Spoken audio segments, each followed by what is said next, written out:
누가 15장 18절이에요.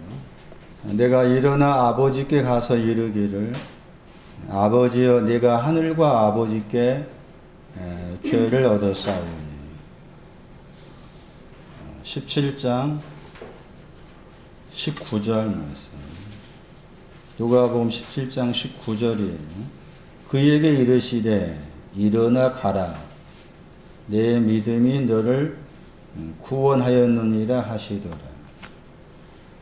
사도행전 9장 11절이에요. 사도행전 9장 11절. 주께서 가라사대 일어나 집 가라 하는 거리로 가서 유다 집에서 다섯 사람 사울이라 하는 자를 찾으라.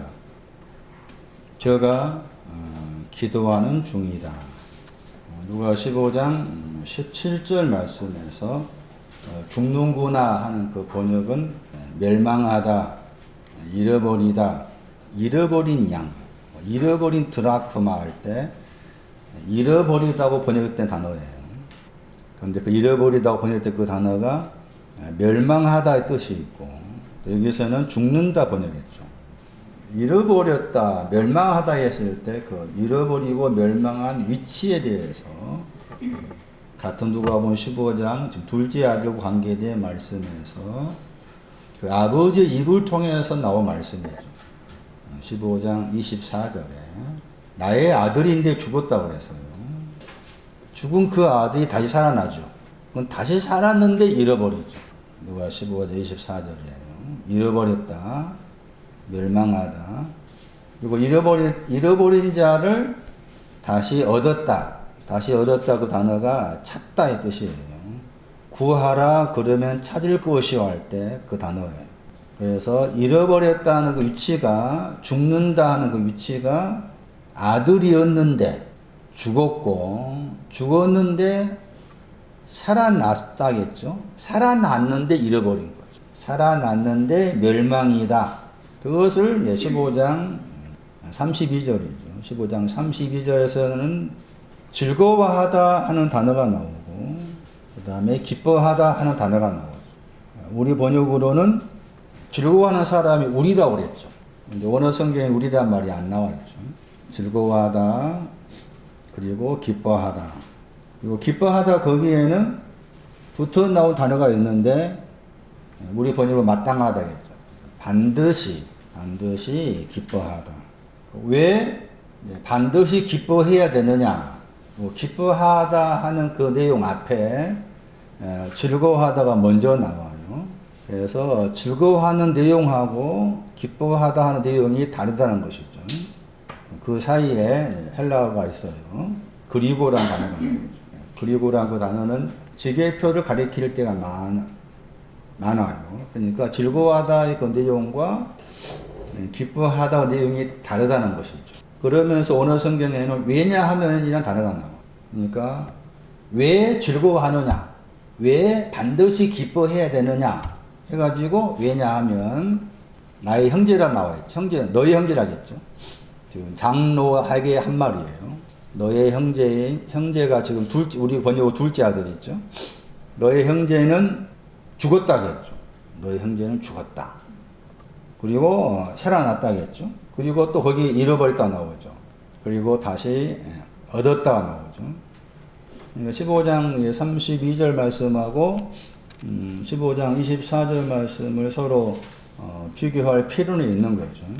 15장 24절 말씀에서는 기뻐하다 하는 단어가 나오지 않고 즐거워하다가 나왔죠.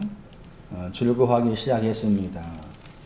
근데 32절 말씀에서는 즐거워하다 하는 그 단어 외에 기뻐하다 하는 단어가 첨가되어 있죠.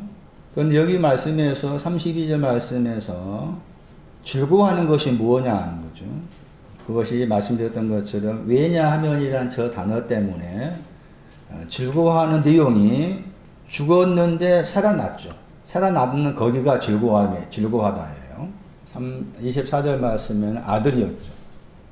아들이었는데 죽었어요. 죽었는데 살아났어요. 살아난 것 때문에 즐거워하는 거예요. 그리고 잃어버린 거죠. 살아났는데 또 잃어버렸다겠죠. 멸망이죠. 그 멸망인 사람을 찾았다겠죠. 그 찾은 것 때문에 기뻐하는 거죠. 찾은 것 때문에 기뻐하다. 즐거워하는 신앙이 무엇을 말하고, 기뻐하는 신앙이 무엇을 말하고, 또 여기에 나와 있지 않은 다른 단어, 그 다른 단어의 내용이 무엇을 말하는지를 내용을 알아야 되는데, 지금 여기 15장 32절 말씀으로는 기뻐하다 하는 그 내용은 잃어버린 사람을 찾았을 때죠. 잃어버린 것을 찾았을 때 그게 이제 기뻐하다 하는 거예요. 여기에 나오지 않는 다른 단어가 있다겠죠.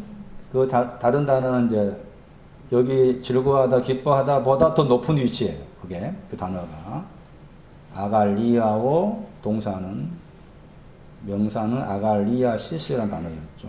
다르게 번역하면은 그게 이제 번역할 때 보시면은 이 두 단어 여기서는 즐거워하다, 기뻐하다 번역했는데 다른 데서는 또 즐거워하다 번역할 때 저 단어를 기뻐하다 번역하고 기뻐하다 번역할 때는 즐거워하다 번역하고 번역한 사람도 헷갈린 거예요. 이거 어렵다 그 말이지. 차이를 안다는 게. 그러니까 여기서는 즐거워하다, 기뻐하다 번역했지만 다른 데 보시면은 기뻐하다 반대로 번역하고 또 그 방금 소개한 그 헬라어 단어에 뒤에서도 기뻐하다 번역된 데가 있고. 그러니까 번역한 사람도 이 차이를 모르니까 헷갈려서 왔다 갔다 번역한 거예요. 그만큼 이 지게피를 안다는 것이 쉽지 않다는 거지. 그럼 뒤에 있는 그 단어가 이제 제일 높은 쪽에 해당되는데 그게 정확히 번역하면은 크게 기뻐했다. 크게 기뻐하다. 크게 기뻐했는데 크게 기뻐한 거 표현이 뭔가 하면 기뻐 뛰는 거. 그래서 그 단어 속에 뛰다 말.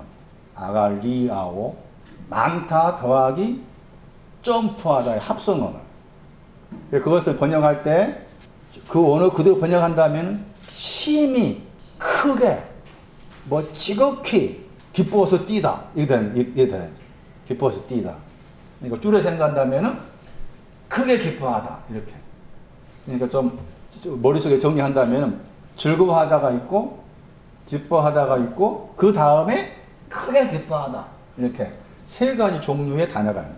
세 가지 종류 단어가 있는데 그 구분이 여기 말씀에서 두 가지는 먼저는 아들이 죽었는데 살아난 것 때문에 즐거워하고 멸망했는 잃어버린 사람을 찾았을 때 기뻐하고 찾았는데 그 다음에 크게 기뻐한 것은 찾은 다음에 어떤 신앙의 내용이 있다는 그 말이잖아요.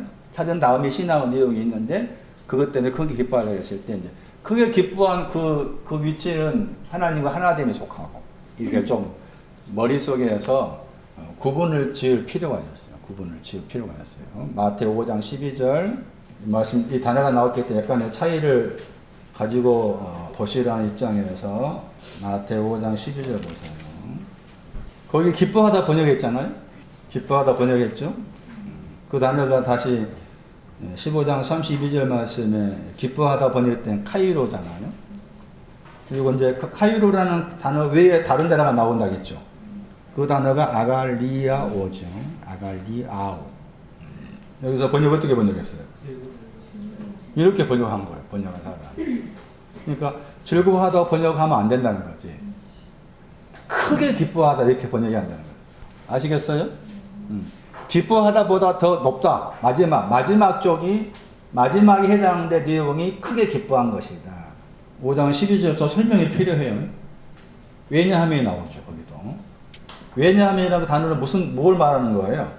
너희는 기뻐하라. 명령법이죠. 너희는 크게 기뻐하라 했죠. 명령법으로. 그래서 왜냐하면 그랬죠. 왜냐하면 그 말은 기뻐해야 될 이유가 뭐냐? 크게 기뻐해야 될 이유가 뭐냐?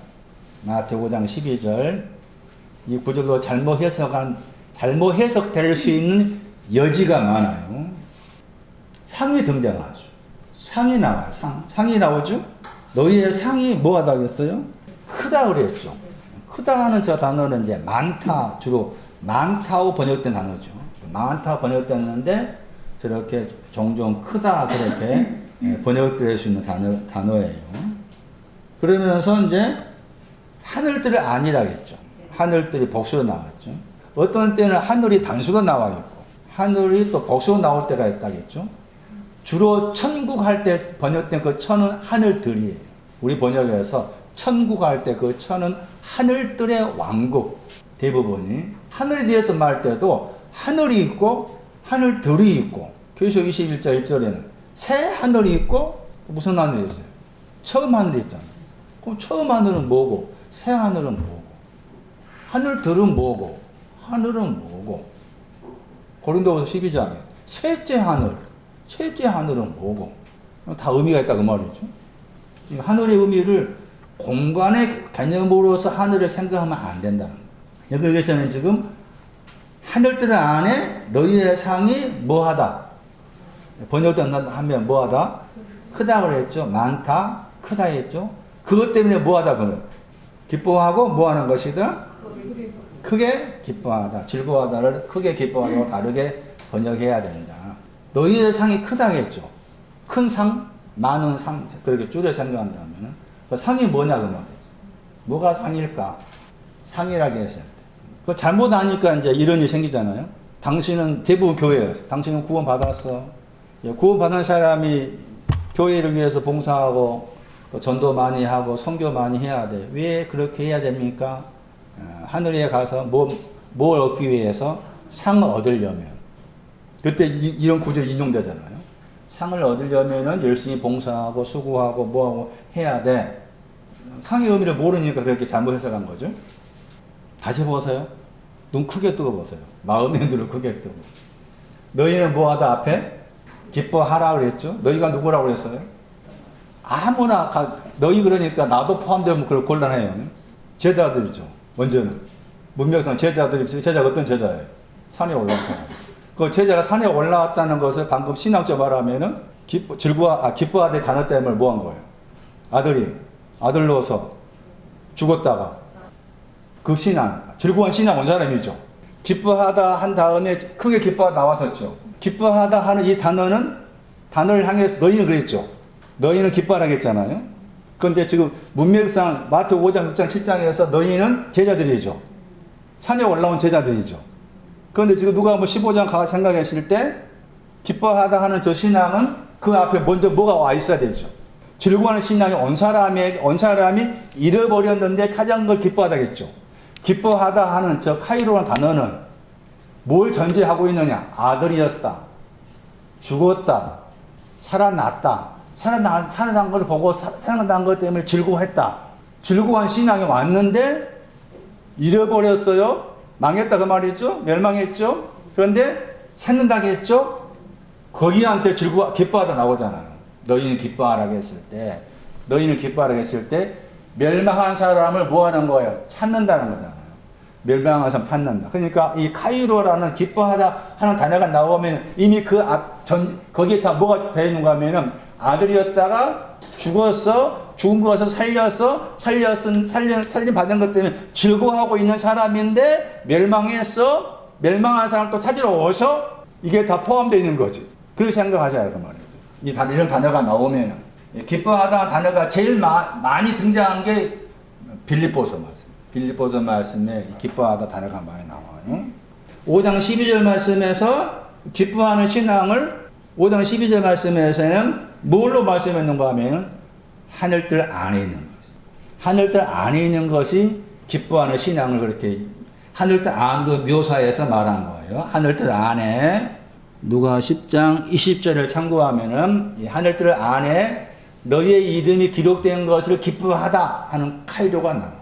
하늘들 안에 있다는 말이 무슨 말이냐? 그게 멸망한 자를 찾는 기뻐하는 신앙 관계된 것이고 너희의 상이 뭐라겠어요? 너희의 상이 크다겠죠? 그 신앙이 크게 기뻐하는 신앙. 크게 기뻐하는 신앙이 너희의 상이 크다는 내용이에요. 그러니까 상이라는 개념은 봉사를 많이 하고 전도를 많이 한 그 상이 아니다. 그 상의 대표적인 구절이 창세기 19장 1절이다.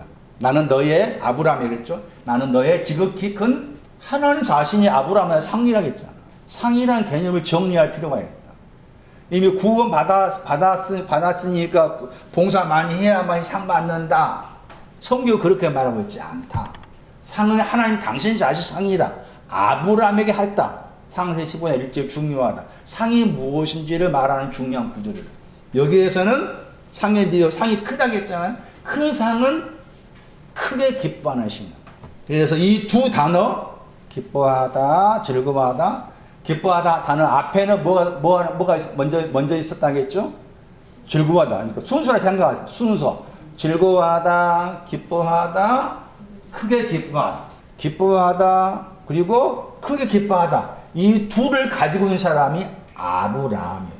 그 요한 8장에 아브라함의 신앙을 딱 줄여 말하면은 기뻐하다, 크게 기뻐하다 하는 이 두 단어로 설명할 수가 있어요. 그게 요한복음 8장 56절이에요. 그리고 이제 또 참고로 계시록 가야 돼. 계시록 19장 가면은 또 여기 지금 기뻐하다, 크게 기뻐하다는 이 두 단어가 나와요. 동사가. 계시록 19장 7절에. 그럼 계시록 19장 7절을 보면은 7절 밑에 7절에서 기뻐하다, 크게 기뻐하다 말씀하신 다음에 기뻐하고 크게 기뻐한 내용이 뭔가 하면 어린 양의 아내가 예비됐다고 그랬죠. 여기 아내라는 단어가 여자라는 단어죠. 어린 양의 여자, 어린 양의 아내가 예비되었다 했을 때 어린 양의 아내가 될 사람이 어떤 신앙이다 그 말이에요. 어린 양의 아내가 될 신앙이 어떤 신앙이다? 기뻐하고 크게 기뻐한 신앙. 기뻐하고 크게 기뻐한 걸 가진 그 사람이 어린 양의 여자가 되는 거죠. 그런데 그 구절에서 이제 세마포가 나오죠? 깨끗하다가 나오죠? 또 뭐라 하겠어요? 번역을? 빛나다 나오잖아요? 그 내용이 그거예요. 빛나고 깨끗한 세마포.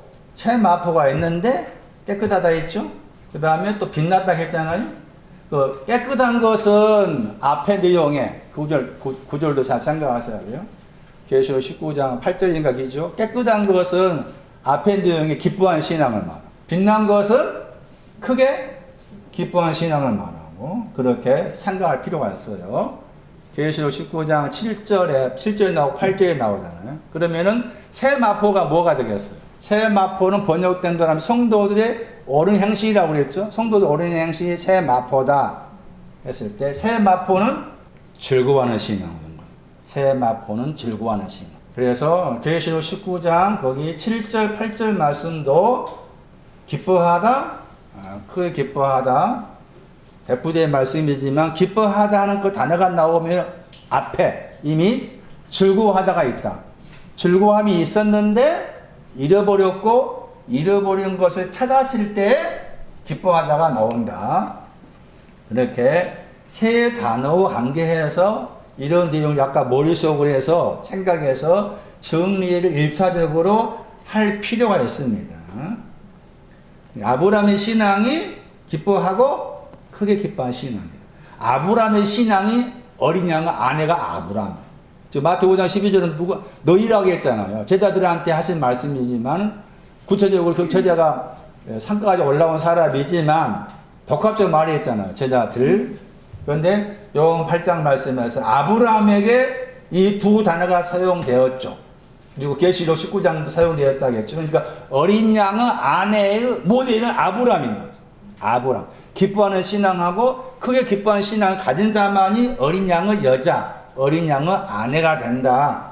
좀 아들에 대한 신앙을 좀 점검할 필요가 있을 것 같아서 보충 설명해 드릴게요. 나의 아들이라고 했을 때 지금 이 둘째 아들이 아버지를 부를 때 아버지라 부르잖아요. 아버지라고 부를 수 있었던 것은 이 둘째가 보다 더 새로움을 추구한 이 사람이 아들이기 때문에 아버지라 부르잖아요. 그러면 아들이라고 했을 때 그 아들의 신앙은 구체적으로 어떤 내용과 연관된지에 대한 설명이에요. 아들이라는 이 단어는 말씀드렸던 것처럼 시편 2편 7절이 아들과 관계해서 설명한 대표적 구절이 할 수가 있죠. 오늘 내가 너를 낳았다. 너는 내 아들이다. 그리고 그 시편 2편 7절의 그 구절을 이제 히브리서 말씀에서 인용하고 또 사도행전 말씀에서도 인용하면서 오늘 내가 너를 낳았다는 신앙의 오늘과 관계해서 아들을 말하죠. 그런데 이제 다른 구절 참고하면은 나는 하나님의 아들이냐? 또 여기서 약간 이제 생각이 약간 잘못 생각을 또 하게 되면은 왜 딸이라 하지 않고 아들이라고 그럽니까? 또 그럴 수 생각할 수 있잖아요. 왜 너는 내 딸이라 하지 않고 왜 아들이라 했느냐? 그럼 하나님이란 저분은, 하나님 아버지란 저분은 여자를 무시하는, 여자를 별로 좋지 않게 생각하는 분이 아닌가? 이렇게 또 생각을 약간 애곡되게 할 수 있잖아요. 아들이라는 그 시편 2편에서 나와 있는 아들이라는 그 히브리 단어는 건축하다. 건축하다는 그 벤이에요, 벤. 히브리어로 벤. 그 벤의 헬라어가 휘오스. 헬라어에서 휘오스라는 이 단어는 아들로 번역됐는데 헬라어 사전에서 이 단어가 그리고 어떤 의미가 있다고 나와 있지 않는데 이 휘오스의 히브리어가 벤인데 그 벤이라는 히브리 찾아가 보면은 그 벤이라는 단어가 바나에서 왔다. 그 바나가 건축하다. 아들이라는 개념은 건축한다 말이 들어있는. 내 아들이라 그 말. 나를 건축할 자 그 말은. 하나님 당신 자신을 건축하다. 너는 내 아들이다 그 말은. 너는 나를 건축할 자다. 그럼 건축한다 하면은 건축한 사람도 크게 두 종류 있죠. 미련한 사람을 건축한 사람 있죠. 머리 위에. 그 다음에 실존한 사람을 건축한 사람이 있을 거 아닙니까? 아들이라는 개념이 1차적으로 그런 건축하다와 관계된 것이다. 딸이라는 히브리어도 마찬가지로 건축한다. 그러니까 그게 사람에게 있어서 성별, 남자, 여자, 아들, 딸의 개념을 보지 말아라. 아들이라는 개념은 하나님의 모든 것을 건축할 자다. 그런 뉘앙스를 가지고 있는 단어다. 그러면 내가 하나님의 모든 것을 건축할 자가 되려면, 하나님의 아들 되려면은 뭐가 필요하는가? 마태오 5장. 하나님의 것을 건축하는 아들 되려면은 어떤 자가 되어야 되느냐? 마태오 5장 9절. 마태오 5장 9절에 나오죠. 화평케 하는 자겠죠. 화평케 하는 자들이 하나님의 아들들로 불려지다. 일컬을 받는다. 하나님의 아들이다. 아들들. 너는 내 아들이다. 나를 건축할 자라 했을 때 내가 뭐하고 있어야 되겠어요? 화평케 하고 있어요. 화평케 한다는 말은 화평을 만드는 자예요. 내 안에 화평을 만드는 자가 하나님의 아들이다. 그러니까 지금 누가 15장 말씀에서 내 아들이 죽었다고 했을 때 화평을 만드는 자였는데 죽었다. 그런 의미가 되는 거예요. 화평을 만드는 자가 하나님의 아들들이다. 그럼 화평을 만든다는 말은 무슨 말이에요? 하나님과 나 사이에 화평을 만든. 헬라어에서 화평은 연합하다 말이었어요. 헬라어에서 화평, 평화는 연합하다 말이 됐는데 하나님과 나 사이에 화평이 만들어져야만이 하나님의 아들 된다. 그리고 하나님과 나 사이에 화평을 만든다고 했을 때 이 화평을 만드는 내용이 뭐냐? 골로새서 1장 20절이에요. 그의 십자가의 피를 통하여 화평을 이루사. 거기에 십자가의 피, 십자가 말을 일단 주의해야 한다. 피를 통해서 화평이 만들어지는 거예요. 화평을 만드는 것은 내가 하나님과 나 사이를 연합시키는 화평을 만드는 것이 아니고 예수님의 피를 통해서 화평이 만들어지는 거예요. 그럼 내가 할 수 있는 일은 그 예수의 피를 영접하는 거예요. 예수의 피만이 나와 하나님의 사이에 화평을 만듭니다. 예수님의 피의 가치를 아는 거죠. 예수님의 피의 가치를 아는 것이 화평을 만드는 것으로 설명할 수가 있는 거예요. 예수의 피의 가치, 화평을 만들다. 요한일서 1장 7절. 그 아들 예수의 피는 화평을 만들다. 예수의 피가 우리를 모든 죄에서 단수형의 죄죠. 모든 죄에서 깨끗게 한다. 화평을 만들다는 그 말의 의미 속에는 하나님과 나 사이에 뭐가 존재한다? 요한일서 1장 17절 이 말씀 말하면은 죄가 존재. 모든 죄가 존재하고 있는 이미. 저분과 나 사이 이미 모든 죄가 존재하고 있기 때문에 이 모든 죄를 예수의 피를 통해서 깨끗게 하셔가지고 화평을 만들어 주셔야 되는 거예요. 그러니까 화평을 만드는 그것이 예수의 피를 통해서다. 예수의 피의 가치를 알아야 됩니다. 예수의 피를 앞에 놓고서 좀 기도할 필요가 있어요. 당신의 피가 요한일서 1장 7절 말씀처럼 모든 죄로부터 깨끗게 하셨다고 요한이 쓰고 있는, 나는 아직 죄로부터 깨끗게 된 걸 모르겠습니다. 그러기 전에 죄가 뭔지 모르겠습니다. 죄가 뭔지 모르겠습니다. 먼저 죄를 알아야 되고, 이 죄가 저분과 나 사이에 있기 때문에 화평이 안 돼 있다. 화평이 안 돼 있는 나를 화평을 만들기 위해서 예수의 피가 흘려졌다는 것입니다. 그래서 누가 15장 말씀에서 아버지를 향해서 돌아갔을 때 그가 제일 먼저 했던 말은 죄를 범했습니다. 교회에서 말하는 죄는 죄가 결코 아니에요. 죄가 뭔지 모른다. 다음 주에 그 둘째 아들 하늘과 당신 앞에 죄를 범했습니다.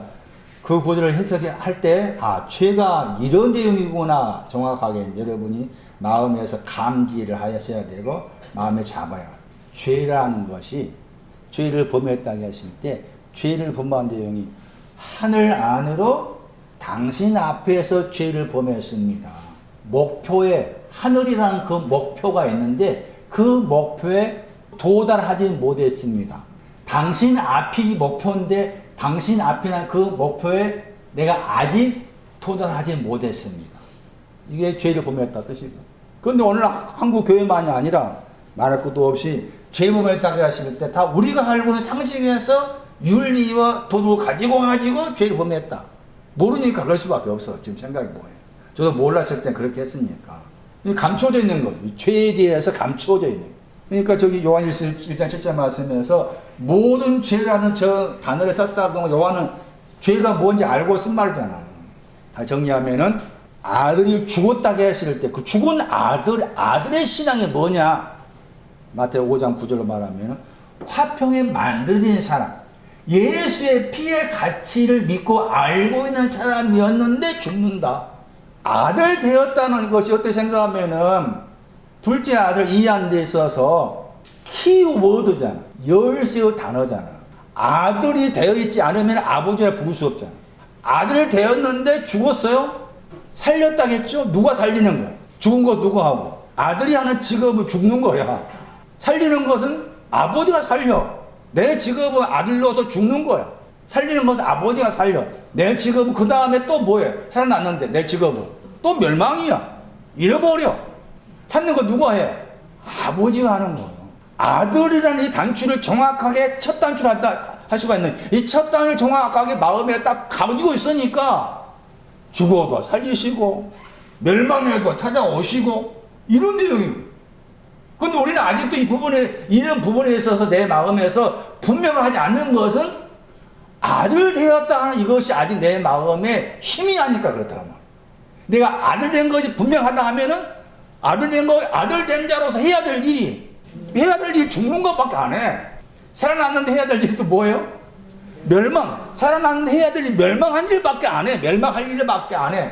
저분이 하시는 살리시고 찾아오신 다음에 크게 기뻐할 일을 주시고, 아들이라는 사실이 굉장히 중요하다. 내 안에 하나님을 건축할 수 있는 아들, 예수의 피로 말미암아 화평을 만들었다는 가치, 피의 가치를 알아야 돼요. 그 피의 가치를 알려면은 1차적으로 앞에 예수의 피를 놓고서 깊이 묵상해봐라. 예수님께서 흘리신 그 피가 내 영혼에 어떤 내용으로 다가오는지에 대해 피와의 씨름이 필요하다. 그 피와의 씨름을 통해서 예수의 피 의미가 씨름을 통해서 내 안에 흡수되고 스펀지처럼 받아들여야 때가 왔을 때 나는 아들이구나. 나의 하나님과 나 사이 화평을 만들기 위해서, 모든 죄로부터 깨끗게 하시는 화평을 만들기 위해서 저분이 나를 위해서 피 흘려 주셨구나. 그것이 분명해져요. 두 번째 갈라디아서 아들에 대한 신앙 3장 26절. 갈라디아서 3장 26절. 이 구절도 하나님의 아들과 관계된 신앙을 설명하는 구절이죠. 하나님의 아들이다. 모든 사람이 하나님의 아들이다 그랬죠. 그러니까 너희가 나오죠. 예수 그리스도 안에 있는 믿음을 통해서죠. 예수 그리스도 안에 뭐가 있는가 하면 믿음이 있는데 예수 그리스도 안에 있는 그 믿음을 통해서 하나님의 아들 된다. 예수 그리스도 안에 있는 믿음을 통해서 하나님의 아들 된다. 그럼 예수 그리스도 안에 있는 믿음이 뭐냐? 골로새서 2장 12절. 골로새 2장 12절 말씀에 믿음으로 말미암아 예수 그리스도 안에 있는 믿음으로 말미암아 하나님의 아들 된다. 골로새 2장 12절 말씀은 예수 그리스도 안에 있는 믿음의 내용이 무엇인지 설명하는 구절. 믿음으로 말미암아 함께 뭐 했다고 했어요? 일으켜졌다. 에게이도. 근데 그 다음에 말씀에 죽은 자를 뭐 했어요? 죽은 자고 그를 일으키신 자의 역사를 거기 일으켰다가 에게이도죠. 일어나다. 함께 일으켜졌다. 함께 일으켜졌다. 예수 그리스도 안에 있는 믿음으로 말미암아 하나님의 아들 된다고 했을 때 그 믿음의 내용은 일어난 것이에요. 일어난 거. 일어난 그 신앙도 아들의 신앙이다. 피를 통해서 모든 죄가 깨끗게 되고 화평케 된 것도 아들의 신앙이고 일어난 신앙도 아들의 신앙이다. 굳이 또 구분을 짓는다면은 마태오 5장 9절은 약간 더 낮은 쪽에 해당이 되고 갈라디아 3장은 약간 더 높은 쪽에 해당이 되고 그런 구별을 할 수는 있어요. 그런데 예수 그리스도 안에 있는 믿음으로 말미암아 하나님의 아들 된다고 했을 때 믿음으로 말미암은 신앙이 일으켜지는 죽음에서 일으켜지는 거 그렇게 정리를 하시고 다시 돌아오세요. 부활이라는 단어의 동사였어요. 우리 번역으로는 일어나 가다 그랬죠. 일어나 가다. 누가 15장 18절 일어나다 그 단어가 부활이라는 단어의 동사라.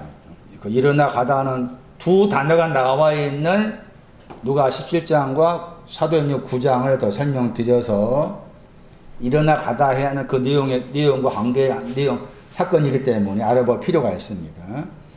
제가 이제 주보에다가 일어나다 하는 단어를 풀어서 번역을 해놨어요. 일어나다가 부활이에요. 부활이 뭐냐? 일어나는 거. 그런데 원어 헬라어에는 일어나다 단어가 합성을 하는 거죠. 앞에 있는 단어는 주보에 적혀 있는 것처럼 반대의 뜻이에요. 반대. 근데 여기서 제가 반대로 번역했지만 또 세 가지 뜻이에요. 세 가지. 반복하다. 반복해서 다른 하나는 열렬히, 강렬하게. 세 가지 뜻이에요. 반복해서 대항하다가 서다의 영어 스탠드라는 영어 단어의 의미가 많아요. 그냥 스탠드 그러면 서 있는 거 이거 생각하잖아요. 여기서 좀 대항하다, 견디다, 유지하다, 약속을 굳게 지키다. 이것이 스탠드라는 부활이 스탠드하는 거예요. 그래서 영어 단어의 스탠드라는 영어 단어를 잘 살펴라. 단어의 뜻이 많다. 저는 그 구조가 그 가운데에서 추려가지고 여기서 주보에는 반대로 더하기 대항하다 스탠드 혹은 견디다. 그러니까 부활은 그거예요. 반대된 것을 견디는 거, 반대된 것을 대항하는 것이고 반복해서 견디고 반복해서 대항하는 거 그게 일어나다의 의미예요. 그리고 가다 했을 때 가다 하는 저 단어는 여울물을 건너다 그러면서 약간 다르게 번역하면은 옮겨가다, 이사하다 그랬죠. 반대로 대항하여서 옮겨가다. 둘째 아들은 반대로 대항해서 옮겨가는데 옮겨간 쪽이 아버지를 향해서 옮겨가가지고 한 말이 나는 목표에 도달하지 못했습니다. 그게 죄의 범언다의 번역이죠. 나는 목표에 도달하지 못했습니다. 목표가 뭐냐? 하늘이 내 목표인데 하늘이란 목표에 이르지 못했어요. 주님 앞이 내 목표인데 주님 앞이라는 그 목표에 내가 아직 도달하지 못했습니다. 다음 주 설명 내용이에요. 누가복음 17장 보세요. 누가복음 17장 19절 말씀. 거기에도 일어나 가라 그랬죠. 누가 17장 19절 일어나라, 일어나서 가라. 두 단어 똑같이 나와요. 지금 누가 15장 18절 말씀에 둘째 아들에게 사용된 그 단어가 누가 17장 19절 말씀에도 사용되었다. 그럼 누가 17장 19절 전의 내용은 또 둘째 아들의 신앙과 맥을 같이 하니까 같은 두 단어를 썼다는 것이죠. 그래서 이 구절을 설명할 필요가 있어요. 그럼 이 누가 17장 19절 말씀을 해석하려면 앞에부터 봐야 되는데 17장 11절 말씀부터 봐야 돼요. 거기에 예수님께서 가시는 방향이 예루살렘이죠. 가다, 옮겨가다, 여울물 건너다 그 단어예요. 가시는데 예루살렘을 향해서 가시려면 반드시 어디를 통해서 가야 되는데 통하는 곳이 사마리아와 갈릴리 가운데를 통해서 가다는 저 두 단어가 똑같이 나와 있는 구절이 요한복음 4장 4절. 사마리아를 통해서 가겠다 하는 거기에도 나와요. 요한복음 4장 4절. 여기에서 이제 또 사이도 지나가다 했을 때 이미 10명의 문둥병자를 아시고서 깨끗게 해주기 위해서 저분이 가신 거. 그리고 17장 11절 보세요. 거기에 우리 번역으로 한 촌에 문둥병자 10명 있었죠. 문둥병자의 상징은 깨끗함을 받지 못한 사람이죠. 문둥병자란 저 단어하고 깨끗하다 연관돼요. 문둥병자는 반드시 깨끗해져야 돼. 누가 7장 22절 말씀에. 그러니까 문둥병자는 문자적으로 문둥병자이면서 상징적 의미에서 깨끗하지 않다죠. 깨끗하지 않다. 깨끗하다 단어가 사용됐죠. 17장 14절에 깨끗함 받았다 했죠. 그리고 17장 17절 말씀에도 깨끗함을 받았다 나와 있죠. 문둥병자라는 말은 문자적 말씀의 문둥병이면서 영적 의미에서 내 영이, 마음이, 혼이 더러워졌다 그 말이에요.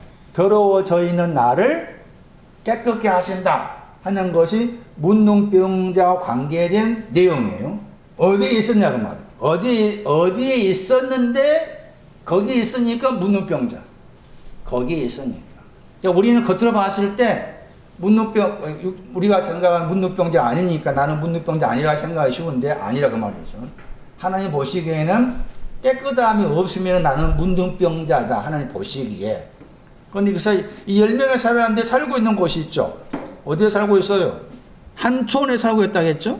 한이라는 단어가 나오죠. 티나. 마귀가 삼키리자를 찾는다고 할 때 거기에 사용된 단어입니다. 베드로서 5장 8절. 누가 10장 말씀에도 마르다가 살고 있는 곳이 누가 10장 38절 말씀. 누가 21장 2절 말씀은 과부와 관계해서 나와. 다 의미가 있습니다. 문둥병자가 있는 곳이 한이라는 그 단어였고 그 다음에 촌이라는 단어가 문둥병자에 대한 내용을 말씀하는 단어예요. 하나님 보시기에 내 영혼이 문둥병자인가 하는 것을 촌이라는 저 단어가 가르쳐 주다. 이 촌이라는 단어는 갈라디아 5장 21절 말씀. 거기 번역을 방탕하다 번역해요. 방탕하다와 관계돼요. 촌이라는 저 단어. 그러니까 어떤 촌에 10명의 문둥병이 있었습니다 했을 때 그 촌은 방탕함과 관계. 방탕함을 가지고 있는 것이 문둥병자. 주님 보시기에 갈라디아 5장 21절 말씀은 방탕함이 나와 있는 구절은 육체의 일을 설명하며 나온 구절이 있잖아요. 육체의 일은 이러하다, 현저하다면서 거기에서 방탕함이 나와요. 그 방탕하다 단어 제가 전에 설명했을 거예요. 무슨 뜻이 있다고 했어요? 방탕하다가. 지역 축제 말했다겠죠. 지역 축제. 축제 의미가 방탕하다가 축제다. 방탕한 뜻이 축제. 왜 축제가 방탕하냐 했을 때 지역 축제에 가면 그 축제에 참가한 사람들이 먹고 마시자 했잖아요. 먹고 마시고 하면서 방탕하게 되겠죠.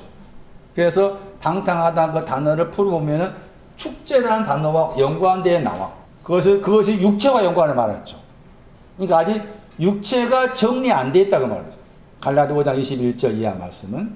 그 말은 육체가 정리 안 됐다는 말은 갈라디아 5장 24절 말씀에 육체와 함께 그 정과 욕심을 십자가에 못 박았다는 육체가 십자가에 못 박히면 아직 모르는 경우죠. 그게 방탕함이고 그게 문둥병자. 육체가 뭐라고 그랬어요? 인간의 본성. 육체란 것 헬라 단어 보면 인간의 본성인데 인간의 본성에서는 뭐가 있다고 했어요? 연약함도 있고 열정도. 연약함과 열정을 가진 인간의 본성이 육체라는 뜻이다. 당연히 지옥 축제에 가면은 방탕하겠어 안 하겠어? 방탕하러 축제에 갑니까? 방탕 안 하러 갑니까? 방탕하러 가. 축제. 벚꽃 축제 방탕하러 가는 것이지 그냥 꽃 보고 사진 찍고 그냥 옵니까? 방탕하러 가는 거야. 이게 맞는 말이에요. 당연히 이거 당연한 거예요. 당연한 문익병자인 거예요.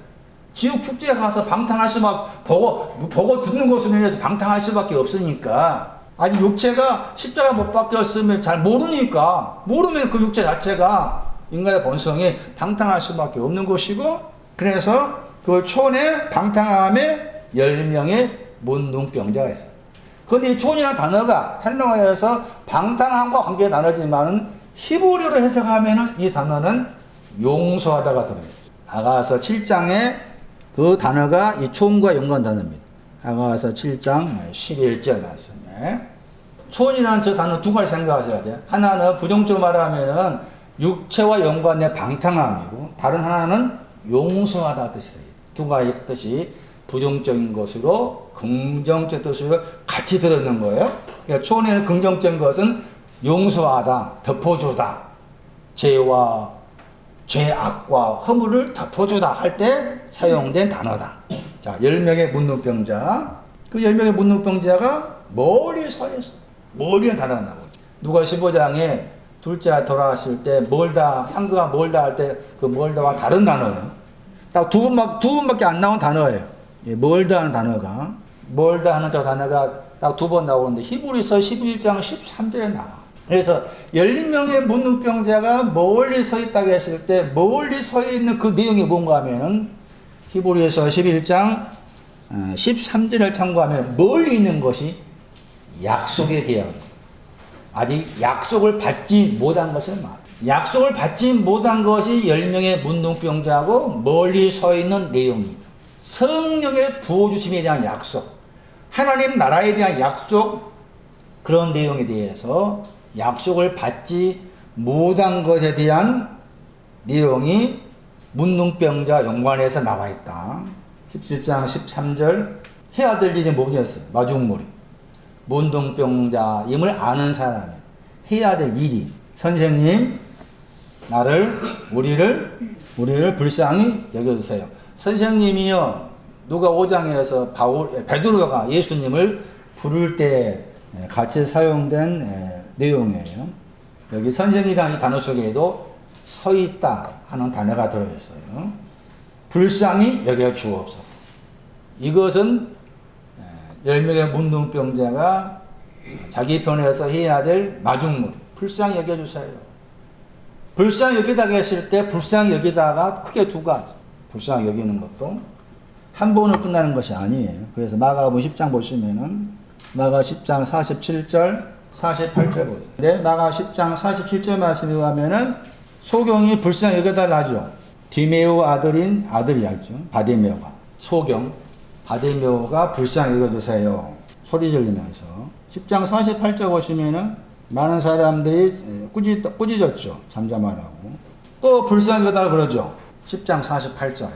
10장 47절 불쌍히 여겨주세요. 10장 48절 말씀에 뭐 해달라고요? 불쌍히 여겨주세요. 소경이에요. 차이가 있는 거죠. 불쌍히 여겨달라 하는 것이 차이가 있다. 어떤 차이가 있는 거 보세요. 우리 식대로 보면 불쌍히 여겨주세요 하는 내용이 같은 내용을 생각하기 쉽잖아요. 소경이다. 소경인 사람이 예수님께 나를 불쌍히 여겨주십시오 했다. 소경이 불쌍히 여겨달라 그 말은 눈뜨게 해달라 그 말 아닙니까?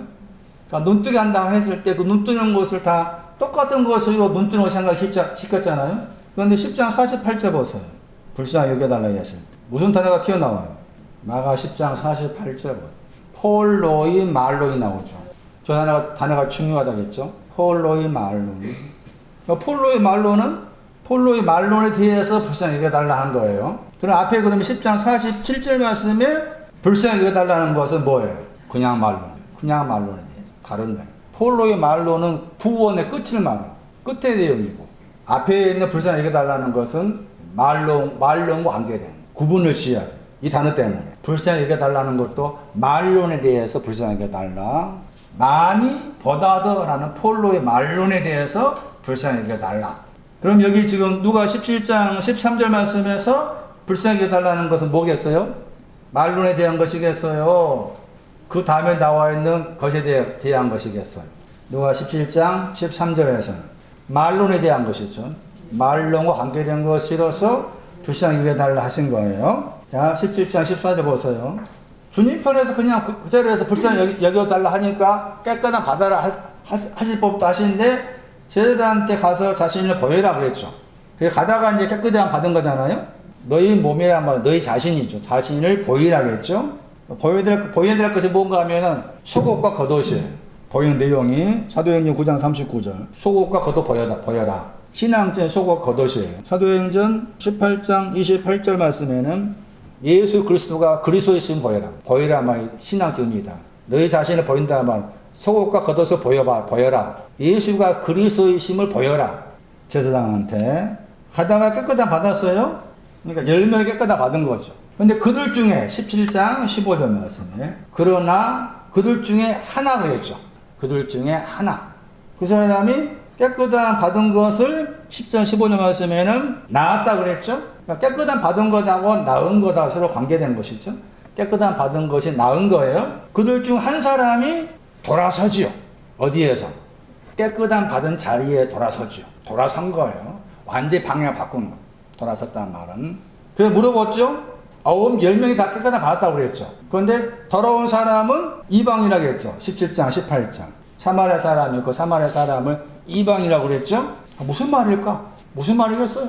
다시 정리하면 깨끗한 받은 거 깨끗한 받는다 말 문둥병자와 깨끗한 받는 연관됩니다. 깨끗한 받은 것이 10명의 문둥병자의 생각은 깨끗한 받은 것이 한 번에 깨끗한 받은 것이 다 됐다 하는 거죠. 한 번에 깨끗한 받은 다 된 거예요. 그들 중에 한 사람 하나겠죠. 헤이스 나오죠. 누가 7장을 말하면 10명의 문둥병자 깨끗한 받은 것은 50대는 빚져 있는 깨끗한 받아. 50대는 빚져 있는. 한 명 이 사람은 50대는 빚져 있는 깨끗한 받았는데 아직도 남아있다 그 말이에요.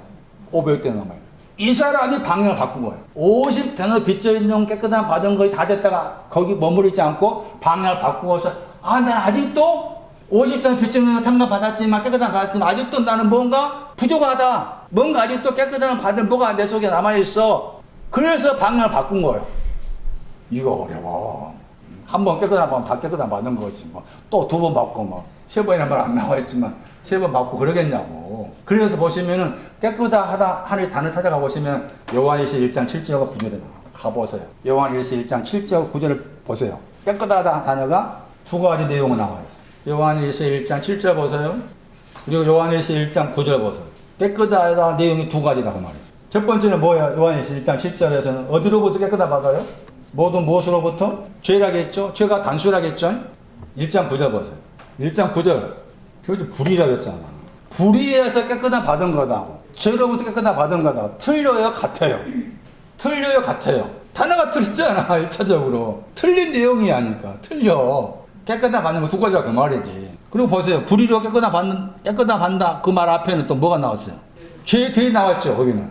죄들이에요. 죄들을 뭐 한 다음에? 죄들이 사해진 다음에 모든 불의가 있는데 모든 불의로부터 깨끗함 받는다. 이거 나와 있잖아요. 깨끗함 받는 것이 단수형의 죄로부터 깨끗함 받고 불의로부터 깨끗함 받고 이런 거예요. 그러면은 요한일서 1장 7절과 9절을 그대로 누가 17장 가서 대입했을 때 10명의 문둥병자가 깨끗함 받았을 때 10명의 문둥병자의 문둥병은 모든 죄. 모든 죄로부터 깨끗함 받았어. 10명은. 9명은 그거 다 됐다 하고 가버리고 그 중에 1명은 아직도 나는 뭐 남아있다. 내 안에 깨끗한 받을 모든 불의가 남아있어. 이 불의를 어떻게 할꼬? 해서 방향을 바꾸어서 아버지께 돌아온 거야. 그 사람을 이방이라고 하죠. 돌아보세요. 17장 18절 보세요. 거기 아주 중요한 단어가 나와. 돌아온 자가 이방인 외에는 하나님께 영광을 돌리도 돌아온 자가 없느냐 하시고 그랬죠? 하시고 단어 보세요. 저렇게 번역하면 안 되죠. 하시고 뭐예요? 다시 보세요. 15장 24절, 15장 32절 보세요. 거기 가서 하시고 저 단어 찾아보세요. 15장 24절 32절 같은 같은 데인데 15장 32절 보세요. 하시고 보세요. 하시고는 저 단어가 언제 어떤 경우에 사용되었는지 15장 31절 휴리스코라겠죠. 찾았다. 뭘 찾은 거예요? 잃어버린 사람을 찾았다겠죠? 찾았다 하는 저 단어는 구하라? 그러면 뭐 할 것이요? 찾으라 그런 거죠. 찾다 하는 저 단어는 이미 앞에 뭐가 전제되느냐? 구하라 전제되어 있어요. 구하라 그러면 찾을 것이요. 이게 되는 거예요. 일종의 공식으로 생각하는데 찾는다 거기에는 구했기 때문에 찾는 것이다. 그런데 거기 말씀에는 잃어버린 사람을 찾았다고 한 거잖아요. 잃어버린 사람을 찾았어요. 그럼 여기 말씀에 17장 18절 말씀에 찾는 사람이 없다고 했죠. 이방인을 찾은 사람이고 9명은 찾지 않았다 그 말 아닙니까? 그렇죠? 9명이 찾지 않았어. 그럼 이 9명은 다윗과 15장 갔을 때 9명이 깨끗한 받은 사람이었죠. 10명 다 깨끗한 받은 사람이었죠. 깨끗한 받은 사람. 그러면 이 9명이 깨끗한 받았다고 했을 때 그 깨끗한 받은 것은 누가 15장 거기 24절 32절 말씀 갔을 때 아들이 죽었다가 뭐 했어요? 살아났지요? 즐거워했잖아요. 그렇죠? 즐거워했다. 깨끗한 받은 거죠. 그런데 여기 지금 한 명, 이방인 한 명은 뭐예요?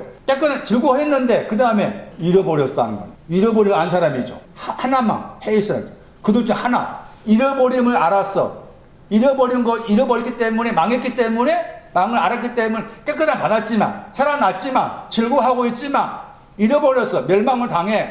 그러니까 내가 찾은 바 돼야 돼. 그거 돌아서는 거예요. 그 사람 누구라고요? 이방. 이 단어가 중요해요. 자, 이방이 여기 사마리아 사람은 나와 있잖아요. 사마리아 사람은 유대인 보기에 다 이방이 그러는데 이 단어의 뜻이 있어요. 의미가 있어요. 이방의 저 단어의 뜻은 다르다 더하기 족속이라는 단어의 합성은 다른 족속이라는 거. 이방이나 단어의 뜻은 다른 족속이다. 9명과 다른 족속이다. 우리도 9명과 다른 족속이 돼야 9명과 다른 족속이 한 번에 깨끗한 반응 다 된 것이 아니다. 여전히 500대너로 남아있다. 여전히 멸망당하기 때문에 찾은 바 돼야 된다.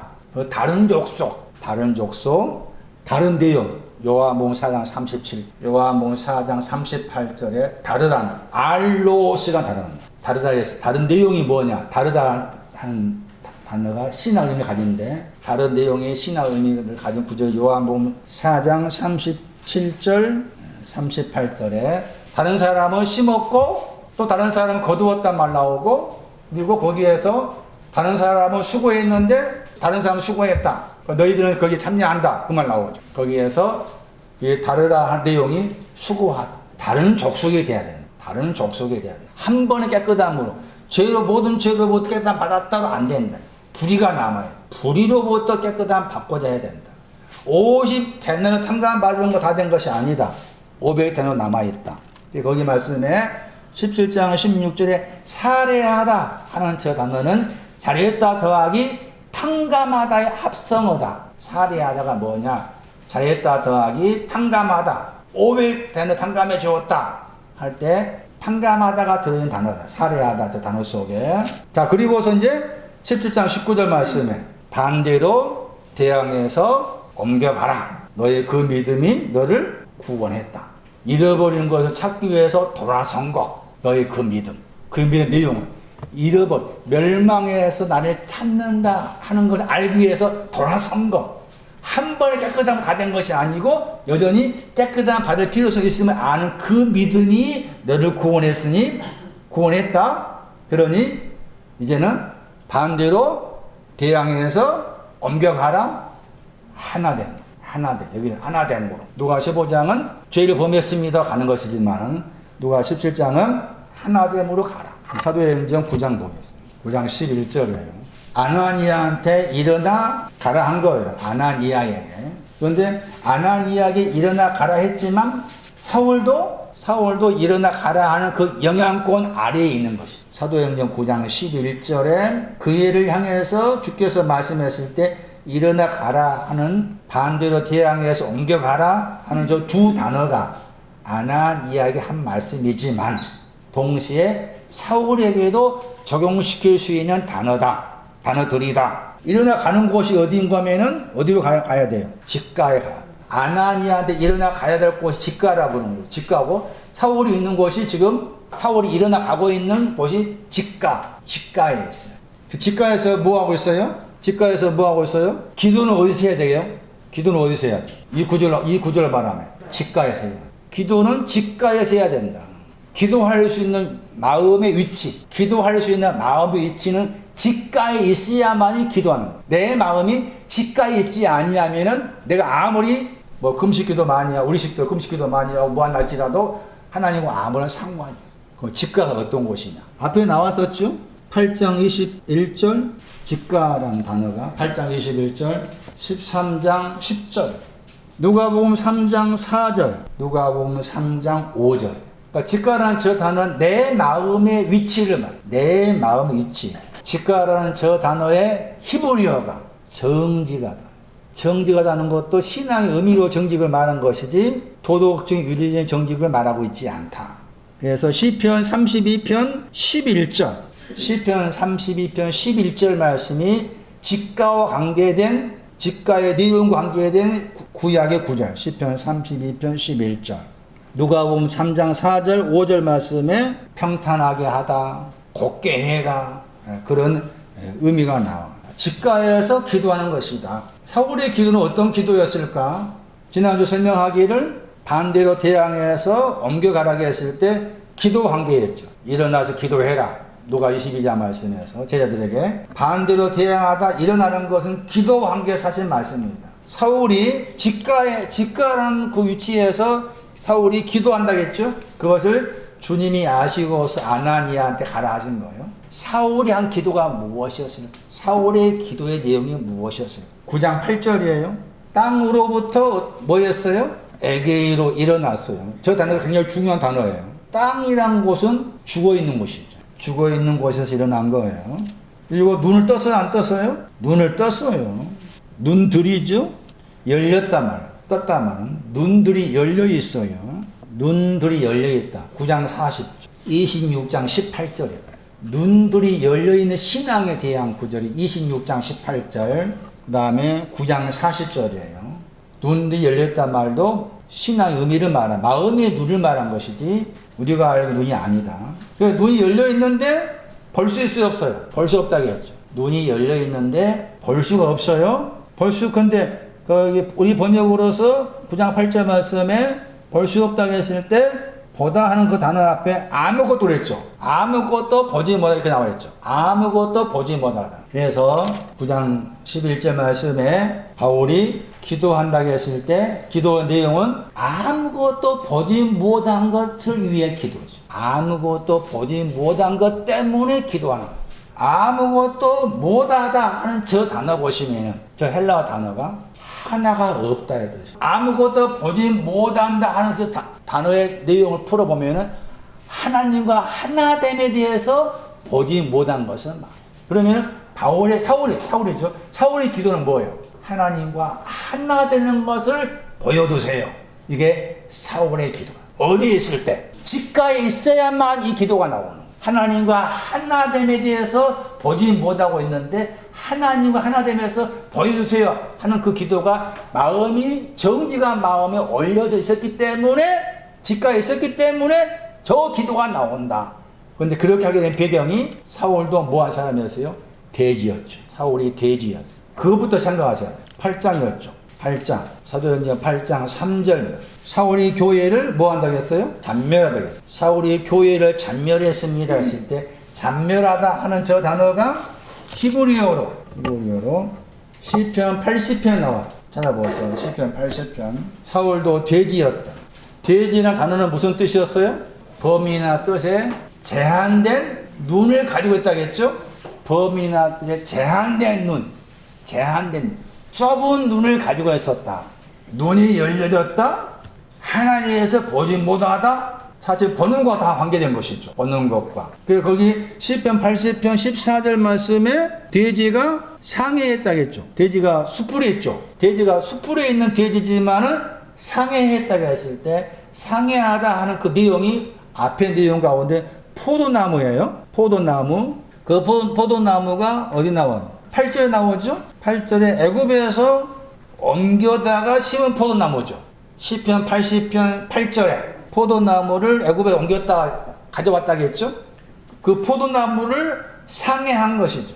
돼지가 포도나무를 상해하다 그랬을 때 이 상해하다 하는 단어의 헬라어가 사도행전 8장 3절에 뭐하다? 잔멸하다. 그러니까 교회를 잔멸했죠? 교회는 포도나무 교회를 잔멸했다. 사울이 그 잔멸한 것은 사울이 돼지였다. 하나님을 보는 눈, 말씀을 보는 눈이 제한되어 좁았다. 거기서 시작되는 사울의. 그러니까 사울과 관계에서는 돼지부터 생각해야 된다. 사울도 돼지였다. 그런데 지금 변화가 생겨가지고 주님이 참여하신 거죠. 간섭하셔가지고 그렇게 전개되면서 9장 11절 말씀에 반대로 대량에서 옮겨가다 하는 두 단어가 9장 11절에 나오다. 이와 같이 누가복음 15장 18절 말씀에서 일어나서 가다 했을 때 반대로 대량에서 옮겨가다 했을 때 둘째 아들이 반대에서 대항하는 것은 멸망이 돼요. 나는 멸망받을 자가 아닙니다. 나는 여기서 멸망받을 수가 없습니다. 대항에서 옮겨갔다 아버지께로 옮겨가서 그가 내뱉은 말이 나는 목표에 도달하지 못했습니다. 나의 목표는 하늘인데 하늘 안으로 들어가는 것인데 그 목표에 도달하지 못하고 당신 앞이 내 목표인데 당신 앞이라는 목표에 도달하지 못했습니다. 아버지. 그래서 나는 아직도 아들이라고 합당하게 부름받을 수가 없습니다. 시편 2편 12절에 나와 있는 아들 말 고대를 상속받는 후사로서 아들이라고 나는 일컬음 받을 수가 없습니다. 거의 기도였죠. 이 사람의 기도. 근데 말씀드렸던 것처럼 앞에 뒤에 같이 가서 말하죠. 이제 하늘 안으로 하늘 안 당신 앞 죄를 범했습니다. 그리고서 아들의 일컬음을 감당할 수 없습니다. 하고서 그 다음에 앞에서 했던 말은 뭐였는가 하면은 품꾼의 하나로 봐주세요. 만들어주세요. 만드시오. 그걸 기도했는데 그것을 꺼내려고 이제 하니까 아니지 한 거죠. 저분이. 아버지가 아니지 하고서 막으신 거라. 막으셔가지고 빨리 제일 좋은 내다 입혀라. 손에 가락지 발에 신발을 주어라. 다음 주에는 하늘 안으로 당신 앞에 죄를 범했다 하는 말이 무슨 말인가 내가 설명드릴게요.